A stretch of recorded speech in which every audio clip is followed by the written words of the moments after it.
da.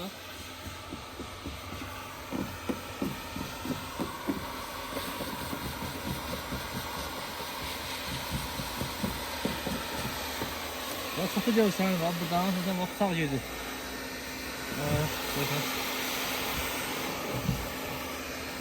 Aşağı kimi düşür.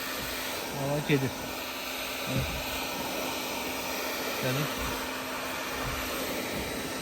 O böyle şeyler vururlar, kabasa kireye vururlar. Kire, ben mümkün değil, bu saklayan bir şeyler değil. Bak dolup boşaldığında o sayı geliyor. Aralar. Hadi aziyet yani, başka için. Saklayan bir şey değil.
Demek böyle. İnşallah yerini temizledik. Aldı bir tane payka. Ya payka yiyip terden seçerik.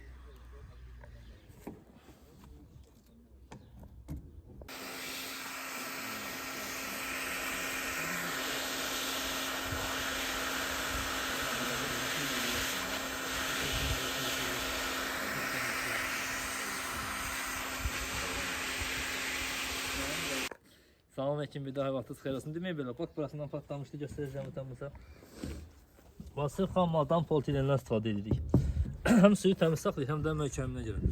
İşə zamanı olaraq yəni deyirəm, 5 il verdik ən azı. Ümumiyyətlə paykonla yerdən belə buraxmır. Prosta müştəri yəni zamanı istəyəndə 5 il deyir ən aşağısı. O belə şeylər vururlar bax. Bax qırfasan bir şeylərdir, kabasa kreylərdir. Setka vururlar ora, nə gəldi də reklamda göstərirlər. Yəni bax deşli ola su axaxa, krevlər saxlayır. O mümkün olan bir şeyler değil. O videonun özü 5 saniye 10 saniyedir. Yəni saxlayan bir şeyler değil. Birinci. Burada Bakının kəndlərindən biridir. Hörsan kəndidir. Xeyirli olsun. Allah xeyirli versin.